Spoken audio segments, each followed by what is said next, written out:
저는 직업상 어쩔 수 없이 피할 수 없는 것이 한 가지가 있는데 바로 사람들의 장례입니다.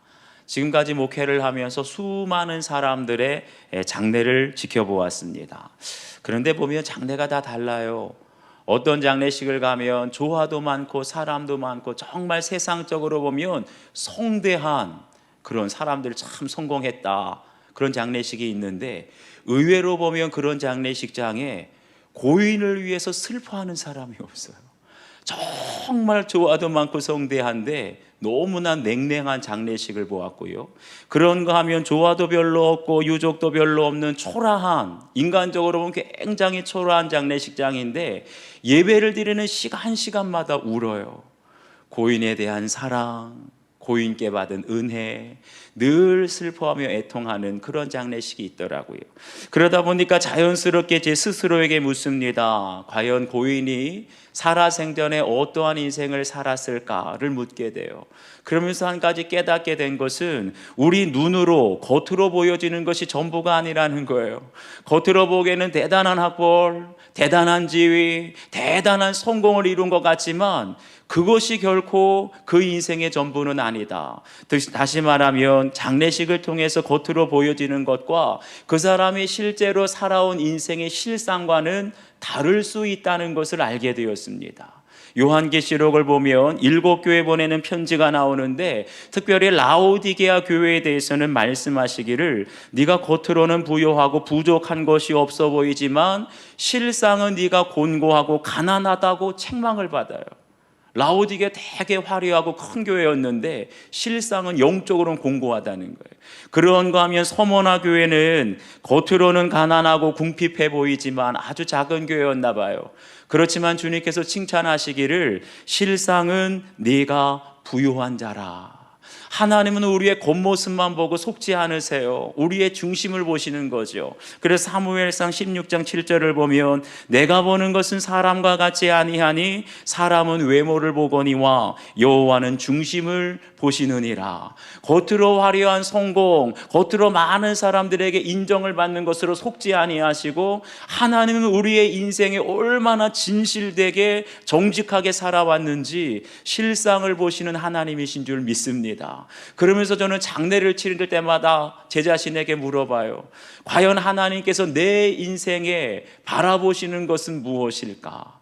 오늘 주시는 말씀 사라의 죽음을 통하여서 사라가 누린 햇수라라는 제목으로 주님이 보시는 것을 주목할 수 있는 여러분들 되시길 축원합니다. 첫 번째는 얼마나 오래 살았느냐보다 무엇을 위해 살았느냐가 중요합니다. 우리 1절 말씀 함께 읽겠습니다. 1절 시작.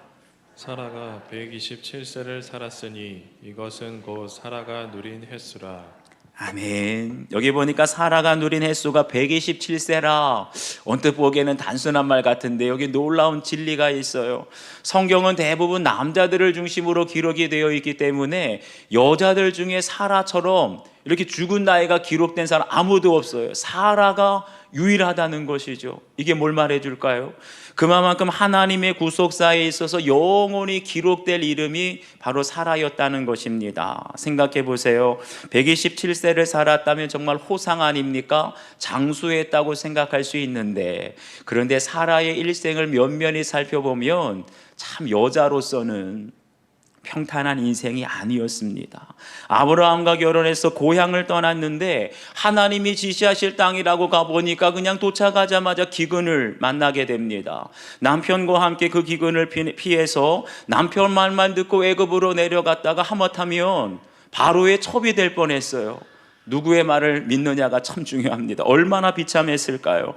이뿐이 아니라 아이를 낳지 못한다고 첩으로 들인 여종 하갈, 그런데 그 하갈이 애를 낳았다고 남편을 그 주인을 사라를 무시하고 갈시합니다. 그러니 여자의 자존심이 얼마나 상처를 받았겠어요. 이뿐이 아닙니다. 그러다가 사라가 나이 90세에 이삭을 낳았는데 기쁨도 잠시였어요. 지금까지 마음고생만 시켰던 남편, 이 남편이라는 말은 내 편이 아니고 남의 편이라는 뜻이에요. 여자분들 실감이 나시나요? 그러니까 남편이라는 사람이 사라에게는 생명보다 더 귀한 독자 이삭이었는데 아내와는 상의 한마디 없이 하나님께 본대로 바친다고 야반도주했어요. 새벽같이 모리아산으로 떠나지 않았습니까? 그러니 여러분이 만약에 사라였다면 그 속이 어땠을까요? 문드러지다 못해 아마 시커멓게 타들어가지 않았습니까? 왜 아브라함은 만나서?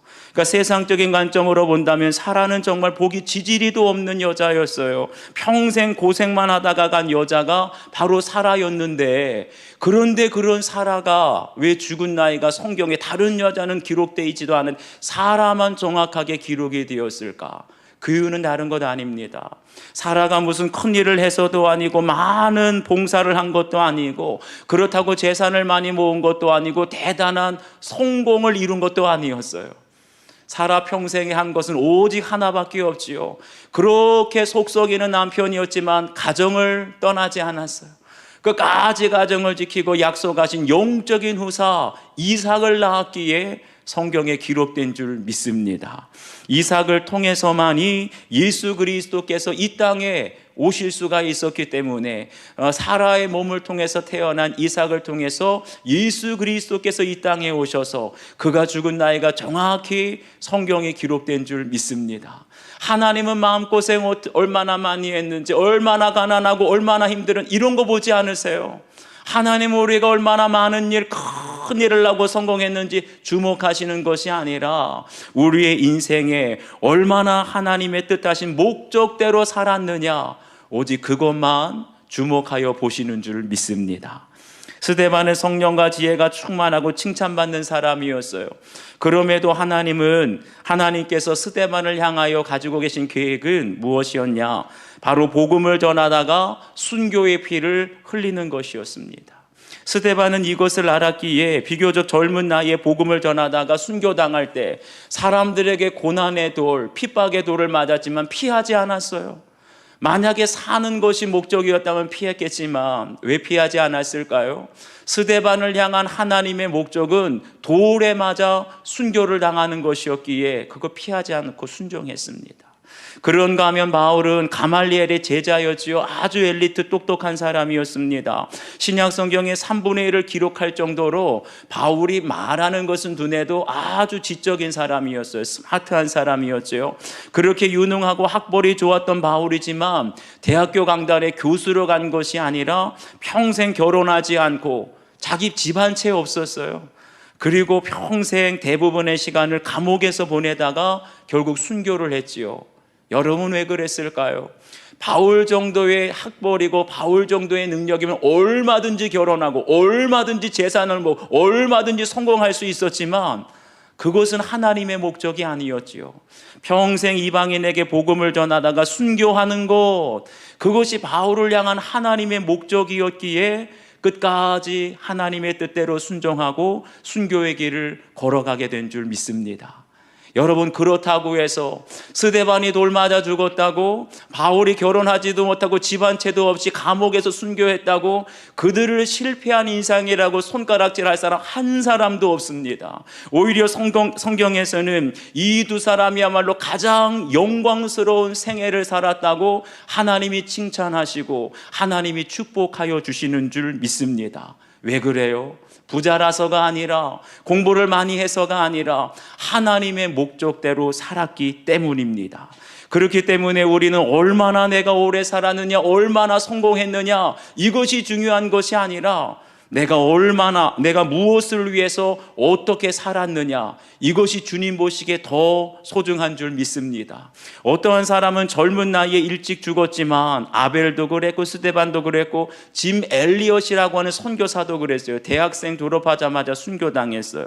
그렇지만 주님의 뜻대로 살다가 젊은 나이에 죽은 사람이 있는가 하면, 어떤 사람은 100세가 넘도록 장수했어요. 세상에서는 장수의 복을 받았다고 칭찬받을지 모르지만 하나님 보시기에 아무런 의미 없이 100세가 넘도록 살다가 그렇게 죽는 사람도 있습니다. 여러분 자신을 한번 돌아보세요. 여러분은 주님 보시기에 어떤 삶을 살아가고 계십니까? 얼마 전에 우리 교회 초등부 교사였던 문흥남 집사님의 천국 환송 예배가 있었습니다. 우리 교회 온 이후로도 몇 번 호흡곤란의 위기가 있었는데 그때마다 위기를 잘 넘기셔서 이번에도 성도들의 중보기도로 다시 회복될 줄만 알았는데 의식을 잃은 지 2주 만에 하나님이 부르셨습니다. 소천하셨어요. 몹시 마음이 슬프고 아팠습니다. 하지만 집사님의 천국 환송 예배를 준비하면서 하나님께서는 집사님의 죽음이 비극적인 죽음이 아니라 하나님 보시기에 영광스러운 죽음이었음을 저에게 알게 해 주셨습니다. 남들에 비해서 60세에 돌아가셨어요. 남들에 비해서 짧은 생애라고 생각할지 모르지만 마지막까지 오직 다음 세대에게 신앙 계승을 위해서 집사님의 삶을 불태우셨습니다. 그리고 마지막 한마당 체육대회에서 한 영혼을 만나서 그에게 생명의 씨앗을 남겨주시고 떠나가셨어요. 당사자의 고백입니다. 뿐만이 아니라 시신 기증을 통해서 썩어질 육신조차 보통 사람들에게는 불태워지고 땅속에서 썩어질 육신이지만 집사님은 시신 기증을 통해서 마지막 그 육신조차도 누군가를 살리는 일에 온전히 바치셨습니다. 사람들에게는 초라한 죽음, 슬픔의 죽음일지 모르지만 하나님은 이 모든 것을 받으셨고 가장 영광스러운 죽음이었다고 말씀하시는 줄 믿습니다. 그렇기에 주님 보시기에 우리가 얼마나 오래 살았느냐, 행복하게 살았느냐가 중요한 것이 아니라 단 하루를 살아도, 돌에 맞아 죽어도, 감옥에서 순교를 당해도 무엇을 위해서 어떻게 살았느냐를 하나님은 주목하여 보시는 줄 믿습니다. 한번 여러분 자신을 돌아보시길 바라요. 지금까지 나는 무엇을 위해 어떻게 살아왔습니까? 나를 향한 하나님의 목적이 무엇이라고 생각하는지 여러분 각자 한번 적용해 보세요. 마지막 순간 여러분의 자녀들에게 어떤 모습을 보여주고 싶은지, 정말 내가 주님을 위해 살아왔다고 자신 있게 말할 수 있습니까? 여러분 한번 적용해 보시길 바라요. 두 번째, 슬퍼하고 애통할 죽음입니다. 우리 2절 말씀 함께 읽겠습니다. 시작. 사라가 가나안 땅 헤브론 곧 기럇 아르바에서 죽음에 아브라함이 들어가서 사라를 위하여 슬퍼하고 애통하다가. 아멘. 여기 보니까 사라가 가나안 땅 헤브론 곧 기럇 아르바에서 죽었다라고 했어요. 창세기 13장을 보면 아브라함과 롯의 조카 롯이죠. 목자들이 다투게 되니까 거기서 결정하게 되죠. 그래서 롯은 소돔으로 떠나고 아브라함만 그 광야에 홀로 남게 되는데 이때 하나님께서 찾아오셔서 아브라함에게 말씀하십니다. 너는 눈을 들어 너희 있는 곳에서 북쪽과 남쪽 그리고 동쪽과 서쪽을 바라보라. 그리고 이어서 하시는 말씀, 보이는 땅을 내가 너와 네 자손에게 주리니 영원히 이르리라. 내 눈으로 사방을 바라볼 때 그 땅을 영원히 자손에게 주시겠다는 거예요. 그 땅이 어디냐? 바로 헤브론이었습니다. 그런데 오늘 말씀을 보니까 사라가 바로 하나님이 약속하신 그 땅 헤브론에서 죽게 되었다는 거예요. 그런데 여러분, 우리 사람이 죽는 것이 내 마음대로 내가 원한 대로 됩니까? 사고로 당하게 되면 병원에서도 요양원에서도 죽을 수가 있고 내 의지와는 상관없이 교통사고로 고속도로에서도 떠날 수가 있지요. 그런데 사라가 하나님이 약속하신 헤브론 땅에 정확하게 도착해서 죽었다는 건 뭘 의미할까요? 다시 말하면 평생 하나님의 언약의 말씀을 믿고 살았다는 거예요. 하나님의 약속을 늘 사모하는 사라였기에 마지막 죽음까지도 헤브론 땅, 약속의 땅에 이르러 죽음을 맞이하게 된 줄 믿습니다. 오히려 아브라함은 떠났어요. 헤브론을 떠나서 그날 땅에 거주하기도 하고 부엘세바에 거주하기도 하였지만 사라가 오히려 약속의 땅에 죽어서 장사됨으로 말미암아 모든 그 자손들이 하나님의 약속을 기억하게 하고 하나님의 약속의 땅으로 돌아올 수 있는 근거가 되어진 줄 믿습니다. 그러므로 말미암아 그곳에 장사되어서 이스라엘 자손들에게는 헤브론이 성지가 되어지고 그 자손들이 대대로 하나님의 약속의 말씀을 기억하고 돌아오게 되었으니 바로 사라의 말로 열국의 어머니라 칭할만 하지 않겠습니까? 아브라함만 열국의 아비가 아니라 사라도 열국의 아비로 칭할 만한 자격이 충분한 거예요. 그런데 이때 아브라함이 들어가서 사라를 위하여 슬퍼하며 애통하였다라고 했습니다. 여러분, 세상에서는 흔히 남편들이 부인이 죽으면 어떻게 한다 그래요? 여자분들 한 번씩 들어보셨지요? 겉으로 사람들 보는 데서는 그냥 가슴을 치며 통곡하지만 화장실 가서는 어떻게 한다 그래요? 웃음을 너무나 좋아서 웃음을 참지 못한다고. 못 들어보셨나 보네요. 저는 많이 들어봤는데 이게 바로 세상의 사랑입니다. 목사님, 제 남편은 그럴 리가 없어요. 속지 마세요. 아무리 안 그럴 것처럼 보여도 예수님이 없는 세상 사람, 세상의 사랑은 누구나 다 그럴 수밖에 없으니 나중에 알고 실망하지 마세요. 아니 실망할 것도 없죠. 이미 죽었는데. 그런데 여러분 보세요. 예수님을 믿고 구속사를 알았던 아브라함은 달랐던 거예요. 예수님이 있는 사람은 달라요. 사람들 앞에서만 슬퍼하고 우는 척한 것이 아니라 진심으로 슬퍼하고 애통하였습니다. 여기서 애통하다 이 말은 조용히 속으로 우는 것이 아닙니다. 큰 소리로 가슴을 치며 큰 소리로 눈물을 흘리면서 우는 것, 바로 아브라함이 사라 때문에 그렇게 애통했다는 거예요. 왜 그렇게 애통을 했을까? 성경을 보니까 사라를 위하여 울었다는 겁니다. 여기서 사라를 위하여라는 말은 사라를 생각하며 사라가 그리워서 울었다는 뜻이죠. 아브라함이 사라와 62년 동안 동고동락했어요. 처음에는 아내를 누이라고 거짓말하기도 했지만 62년 동안을 살면서 사라 당신이야말로 내 인생의 동반자일 뿐만 아니라 내 신앙의 나의 영성을 지켜준 믿음의 동역자였습니다. 이 고백이 나온 거죠. 사실은 아브라함의 가정에 위기가 많이 있었습니다. 몇 번이나 이혼당할 위기, 몇 번이나 가정이 깨어질 위기가 있었어요. 애굽에서도 거짓말해가지고 바로의 첩으로 팔아버리지 않았습니까? 그랄 왕 아비멜렉 앞에서 또 속였어요. 그리고 하갈의 아들 이스마엘 낳았을 때 본처는 그야말로 본척만척하고 오직 이스마엘 하갈이 최고다 하지 않았습니까? 그럼에도 불구하고 끝까지 가정을 지켰던 사람은 아브라함이 아니라 사라였어요. 아무리 수모를 당하고 아무리 여자로서의 자존심이 상해도 끝까지 하나님의 약속을 지키며 언약의 후사였던 이삭을 낳아준 사라, 그 사라를 생각하니 어땠겠어요? 만감이 교차하지 않았겠습니까? 이때에서야 죽음 앞에서야 사라를 생각하니 한편으로는 너무나 미안한 거예요. 얼마나 내가 사라에게 상처를 많이 주고 얼마나 내가 사라의 마음을 아프게 했는지. 그러면서도 못난 남편 버리지 않고 떠나가지 않고 가정 지켜준 사라가 본처가 가장 고마운 거예요. 고마워. 그러니 가슴을 치며 통곡을 하며 울지 않았겠습니까? 여러분, 그렇다고 해서 착각하지는 마세요. 모든 사람의 죽음에 대해서 주위 사람들이 다 슬퍼하고 애통하는 것은 아니더라고요. 앞에서 제가 말씀드렸던 것처럼 저는 수많은 장례식을 가보았는데 지금까지 장례식 가면서 어떤 가정은 조화가 얼마나 많은지 대통령이 보내준 조기도 있고 국무총리, 국회의원, 세상에 유명한 인사라는 인사는 조화를 다 보냈어요. 그러면 세상 사람들은 와, 이 사람 성공했네, 출세했네. 세상 보기에는 의리의리한, 정말로 성대한 그런 장례식장처럼 보입니다. 시설도 최고급 시설, 음식도 최고급 음식. 그런데 예배를 드리다 보면 의외로 그런 장례식장에 가족들 중에 슬퍼하는 사람이 없어요. 눈물 흘리는 사람이 없어요. 여러분, 근데 더 안타까운 장례식은 어떤 장례식인 줄 아십니까? 그래도 냉랭한 장례식은 그러려니 할 텐데 어떤 장례식은 고인이 죽었음에도 불구하고 가족들이 얼굴이 화색이 도는 가정이 있어요. 고인이 살았을 때는 온 가족의 얼굴이 그냥 어둡고 침울했었는데 오히려 고인이 죽었을 때 가족들의 얼굴이 활짝 펴지는 건 그건 도대체 뭐지요? 그런가 하면 어떤 가정은 정말 조화라고는 교회에서 보낸 조화 하나밖에 없고 조문객들도 드문드문, 유족들도 그런 데는 별로 없어요.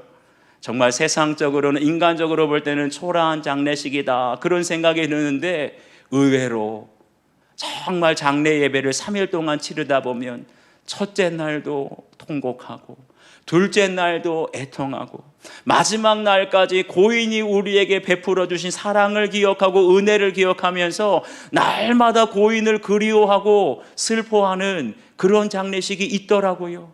여러분, 이게 뭘 말해줍니까? 바로 고인이 살아생전에 어떠한 인생을 살았는지 장례식은 여러분 거짓말을 하지 않습니다. 지금 내가 살아있는 동안에는 다 잘 사는 것 같아요. 행복하게 사는 것 같아요. 지금은 알 수 없습니다. 하루하루 여행을 다니고 캠핑을 다니고 사람들 만나러 다니고 재미있게 놀고 즐기며 부어라 마셔라, 이것이 인생의 낙이지 그것이 행복인 줄만 압니다. 그런데 내가 죽고 장례식을 치르면 그때에서야 내가 어떻게 살아왔는지 정확히 알게 됩니다. 지금까지 내 인생이 나의 행복과 나의 만족, 나의 즐거움을 위해서 나만을 위해서 살아온 인생이라면 누가 울어주겠어요? 나의 즐거움만, 나의 쾌락만을 위해서 살아 누가 슬퍼하겠습니까? 아무도 없어요. 그런데 평생을 나보다 다른 사람을 더 사랑하고 섬기며 나보다 다른 사람의 영혼구원을 위해서 십자가 지는 헌신과 희생을 한 사람, 말하지 않아도 슬퍼합니다. 말하지 않아도 우는 사람이 넘치게 되지요. 사도행전 9장을 보면 욥바라는 곳에 다비다라고도 하고 도르가라고도 하는 여제자가 있었는데 평생 선행과 구제를 많이 하다가 병들어서 죽게 돼요. 그러자 도르가를 아는 사람들이 가까운 곳에 베드로가 있다는 말을 듣고 사람을 보내서 간청합니다. 베드로 사도님 빨리 와주세요. 여제자 도르가가 다비다가 죽었어요. 빨리 와주세요. 그래서 베드로가 욥바로 가서 다비다가 죽어 있는 다락방에 도착하자 놀라운 광경이 보입니다. 그 좁은 다락방에 올라가니 성경이 이렇게 말해요. 모든 과부들이 베드로 곁에 서서 울며 도르가가 그들과 함께 있을 때에 지은 속옷과 겉옷을 다 내보이거늘. 욥바가 얼마나 큰 도시인지는 알지 못하지만 거기에 있는 모든 과부들이 다비다의 장례식에 다 모였다는 거예요. 왜 모였을까요? 왜 울었을까요? 다른 건 아니지요. 다비다가 평소에 어려운 과부들을 위해서 속옷과 겉옷을 만들어 주었기 때문입니다. 베드로 사도님, 이것도 다비다가 날 위해 만들어 주신 겉옷이에요. 이것도 살아생전에 다비다가 날 위해서 만들어 준 속옷입니다. 이렇게 다들 고백하였기 때문에 사랑이 많고 정말 어려운 과부들을 도왔던 이 다비다가 죽었다는 소식을 듣고 그 당시에 뭐 전화가 있었겠습니까? 문자가 있었겠습니까? 전화해도 어떤 사람은 안 오는 장례식이 있어요. 그런데 다비다는 누가 말하지 않아도 평소에 사랑을 받고 그 구제와 선행을 받고 은혜를 받았던 속옷과 겉옷을 받았던 모든 과부들이 다 한자리에 모여서 다비다가 우리를 이렇게 사랑했는데, 다비다가 우리를 위해서 이런 은혜를 베풀어 줬는데 누가 말하지 않아도 슬퍼하고 우는 장례식이 된 줄 믿습니다. 한번 여러분도 여러분의 삶을 한번 나중에 먼 훗날 내 장례식을 그려보면서 한번 묵상해 보기를 바랍니다. 내가 죽었을 때 누가 나를 위해서 가장 슬퍼하며 애통할 것 같습니까? 혹시 내가 죽었을 때 아무도 슬퍼하는 사람, 울어주는 사람이 아무도 없을 거라고 생각하는 사람이 있다면 한번 당장 적용해 보세요. 죽음 앞에 후회하지 않기 위해서 지금부터라도 더욱더 내가 사랑해야 할 사람, 더욱더 내가 구제하고 선행을 베풀어야 될 사람은 누구인지, 나만을 위한 사람, 자기만을 위한 사람은 아무도 기억하지 않아. 그런데 살아생전에 다비다처럼 늘 선행과 구제 많이 베풀고 선행을 베푼 사람은 영원히 기억이 될 줄 믿습니다. 마지막 세 번째는 이제는 부활신앙으로 일어나야 합니다. 우리 3절과 4절을 함께 읽겠습니다. 시작. 그 시신 앞에서 일어나 나가서 헷 족속에게 말하여 이르되 나는 당신들 중에 나그네요 거류하는 자이니 당신들 중에서 내게 매장할 소유지를 주어 내가 나의 죽은 자를 내 앞에서 내어다가 장사하게 하시오. 아멘. 여기 보면 그 시신 앞에서 일어나 나갔다라고 그랬어요. 방금 전에는 아브라함이 사랑하는 아내 사라의 죽음 앞에서 슬퍼하며 애통했다고 했어요. 그런데 언제까지 슬퍼하겠어요? 언제까지 절망 가운데 울고 있을 수만은 없지요. 아브라함이 사라를 진정으로 사랑한다면 절망과 슬픔의 자리에서 일어나야 할 줄 믿습니다. 진정한 사랑은 어떤 사랑이에요? 우리가 누군가를 진정으로 사랑한다면 울어야 하고 슬퍼해야 하지만 그 슬픔과 절망의 자리에서 남편을 일으켜 세우고 자녀들을 일으켜 세우는 것이 진정한 사랑인 줄 믿습니다. 제가 고3 때 저는 학력고사 세대인데 학력고사를 딱 한 달 앞두고 아버지께서 갑자기 사고로 돌아가셨습니다. 그렇게 아프시지도 않으셨어요. 처음에는 너무나 충격을 받아서 제가 눈물도 안 나왔습니다. 도대체 내가 지금 슬퍼해야 하나, 시험을 한 달 앞두고, 아니면 공부를 해야 하나, 너무나 혼란스러웠었는데 마지막 날 벽제에 있는 화장터에서 아버지 시신이 화로에 들어가는 것을 보고 그때서 이제 실감이 난 거예요. 얼마나 통곡하면서 울었는지 모릅니다. 장례가 마친 날 가족들은 모여서 저를 불러가지고 저에게 이렇게 말해 주었습니다. 너는 아무것도 신경 쓰지 말고 오직 시험에만 집중해라. 그게 돌아가신 아버지께 효도하는 길이야. 저는 아버지의 임종도 보지 못했습니다. 유언도 듣지 못했습니다. 그런데 가족들이 해준 말, 네가 마지막까지 공부에 최선을 다하는 것이 돌아가신 아버지께 효도하는 거야. 그걸 저는 아버지의 유언으로 마음에 새겼습니다. 그 다음 날부터 슬퍼도 슬픈 기색하지 않았습니다. 힘들어도 힘든 기색하지 않고 일어서야 했습니다. 그리고 내가 돌아가신 아버지를 위해서 마지막으로 할 수 있는 최선은 아무리 슬프고 아무리 힘들어도 최선을 다해서 시험에 집중하는 것, 그것이 돌아가신 아버지를 위한 것이라고 생각했어요. 만약에 그런 마음이 없었다면 저는 주저앉았고 시험을 앞두고 아마 방황을 했을 것입니다. 그런데 아버지를 위한 그 마음이 있었기에 다시 일어날 수 있었던 것이죠. 그런데 여기 보면 아브라함이 일어났는데 사라 앞에서 일어났다고 말하지 않고 시신 앞에서 일어났다고 했어요. 시신은 뭐죠? 시신은 바로 죽음을 의미합니다. 다시 말하면 아브라함은 사랑하는 아내 사라의 죽음 앞에서 절망하고 울고만 있었던 것이 아니라 그 절망과 죽음을 딛고 다시 일어났다는 거죠. 어떻게 그것이 가능했습니까? 여기 보면 나는 당신들 중에 나그네요 고류하는 자라고 했어요. 아브라함은 그 당시에 재산도 많고 집안에 길리온 하인들도 많았는데 왜 자신을 나그네요 고류하는 자라고 했을까? 이건 믿음의 고백입니다.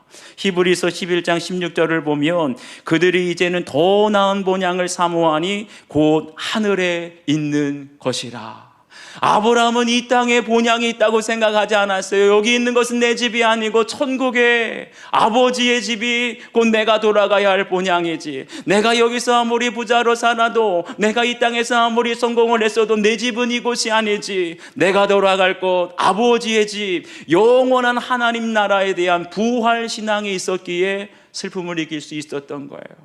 나도 이제 머지않아 사라가 먼저 간 천국에서 사라를 사랑하는 아내를 만나게 될 것이다. 이 부활 신앙이 있었기에 슬픔과 절망을 딛고 다시 일어나게 된 줄 믿습니다. 사랑하는 여러분, 이제 우리도 이 나라도 다시 일어나야 할 때입니다. 이태원의 참사는 온 국민의 마음이 찢어질 정도로 너무나 슬프고 아픈 사건임에 틀림이 없어요. 그런데 언제까지 슬퍼하고 언제까지 절망의 자리에 주저앉아 있겠습니까? 하늘의 꽃이 되어버린 그 영혼들, 꽃다운 우리의 사랑하는 아들들, 딸들을 진정으로 사랑한다면 정말 그들이 못다 이룬 꿈을 이루기 위해서라도 우리가 일어나야 할 줄 믿습니다. 그들이 죽음을 통해서 우리에게 말하고 있는 게 뭐죠? 더 안전한 사회를 만들어 달라고. 세월호에 이어서 이번에 이태원 참사를 통해서 가장 큰 상처를 받은 사람, 절망 가운데 있는 사람은요 20대예요 10대 우리 청소년들이에요. 왜 우리들만 이렇게 희생이 되었냐고. 정말 희망과 소망과 꿈을 잃어버린 우리 젊은이들, 청소년들과 청년들이 꿈을 이룰 수 있는 사회를 만들기 위해서라도 우리가 슬픔과 절망의 자리에서 다시 일어나야 할 줄 믿습니다. 하늘의 꽃이 되어버린 그들을 우리도 천국에서 다시 만나리라. 이러한 부활신앙이 있게 될 때 우리가 슬픔을 이기고 다시 일어나게 될 줄 믿습니다. 행복한 믿음의 가정이라는 우상이 무너지고 말씀으로 다시 일어났다는 한 성도님의 큐티인 간증입니다. 화목하지 않은 가정에서 자란 저는 나만 바라보고 가정을 성실하게 돌볼 것 같은 남자를 만나서 안전한 집에 대한 환상을 품은 채 결혼했습니다. 하지만 결혼한 뒤에도 돈과 건강 때문에 불안해져서 돈 없으면 안전하지 못하고 건강하지 못하면 안전하지 못할 것 같아서 늘 불안해졌다가 결국 하나님을 찾게 되었습니다. 걱정이 많으면 꿈이 생기고 말이 많으면 우매한 자의 소리가 나타나느니라. 이 말씀처럼 저는 신앙생활을 하면서도 하나님의 뜻을 알고자 힘쓰기보다는 항상 나의 안전, 가정의 안전을 위해 불안전한 것들을 붙잡았습니다. 돈과 성공과 건강이지요. 그러던 어느 날 남편의 외도와 가출로 제가 그토록 지키고 싶었던 가정의 안전이 산산이 무너졌습니다. 남들의 부러움을 사던 화목한 가정이었는데 굉장히 화목했나 봐요. 그전에는 졸지에 남편은 가출로, 아들은 군입대로, 딸은 지방대 입학으로 다 떠나고 나 홀로 남은 집이 되었습니다. 얼마나 슬펐겠어요. 혼자 외롭겠어요. 그러다 주님은 광야에 홀로 버려진 것 같은 저에게 그 자리에서 일어나서 내게 가까이 오라고 손짓하시며 말씀으로 저를 먹여주시고 지체들을 통해 돌봄을 받게 하셨습니다. 그때에서야 비로소 저는 하나님은 나의 하나님이 되시고 나는 하나님의 백성이 됨을 확실히 믿게 되었습니다. 인간적인 노력으로 회복된 게 아니에요. 말씀으로. 그러면서 남편과 함께 즐겁게 하나님을 섬겼던 지난 모든 순간이 이미 내가 받은 최고의 상임을 깨닫게 해 주셨습니다. 제가 안전하려고 붙잡았던 그 많은 헛된 꿈, 돈과 건강과 성공, 이런 것들을 깨우쳐 주시고 나의 불안을 말씀으로 잠재워 주신 하나님 감사합니다. 한번 여러분도 적용해 보시기를 바라요. 무엇 때문에 지금 절망에 빠져 있는지, 무엇 때문에 슬픔에 빠져 있는지 한번 적용해 보십시오. 최근에 겪었던 가장 슬픈 사건은 무엇입니까? 부활신앙으로 내가 다시 일어나야 할 지금 주저앉아 있는 자리는 무엇인지 주님은 일어나라고 하세요. 더 이상 슬픔 가운데 절망 가운데 주저앉아 있지 말고 일어나라고 하십니다. 말씀을 의지하여 과연 그것이 무엇인지 각자 적용해 보시길 바랍니다. 기도하시겠습니다. 아버지